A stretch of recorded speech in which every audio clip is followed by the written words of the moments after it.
Turiștii vin pentru coroane, vin pentru capitelul sculptate, dar ai și altceva.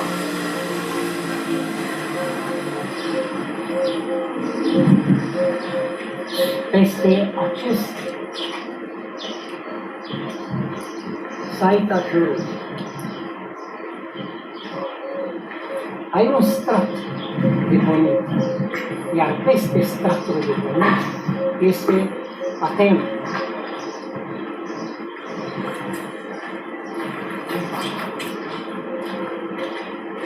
Cine a adus acest strat de pământ?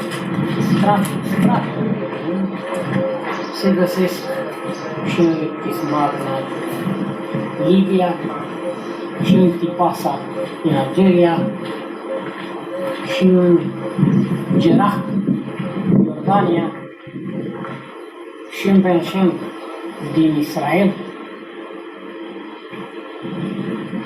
și în Corint. Cine a adus acest stat de pământ peste aceste orașe?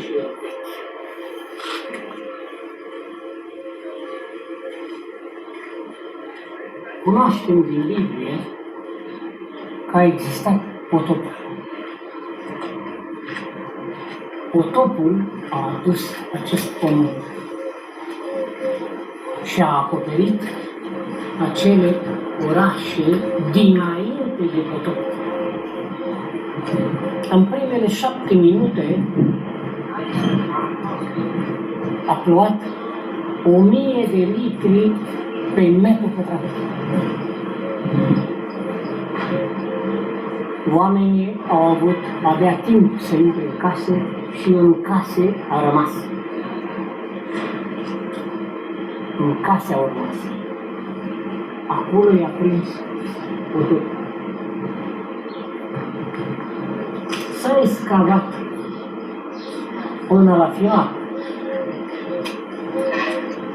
Nu.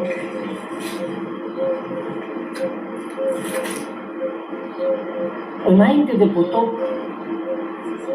trăiau pe pământ 4 ființe raționale, 4 feluri de ființe raționale. Oamenii, uriașii, copiii lui Dumnezeu și copiii făcuți de copiii lui Dumnezeu cu fetele oamenilor. Dacă se continuă excavarea, se pot găsi osemintele, scheletele acelor ființe.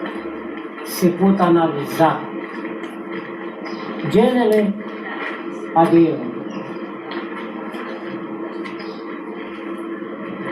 Vă invit să veniți în Grecia și să vedeți această probă materială, tangibilă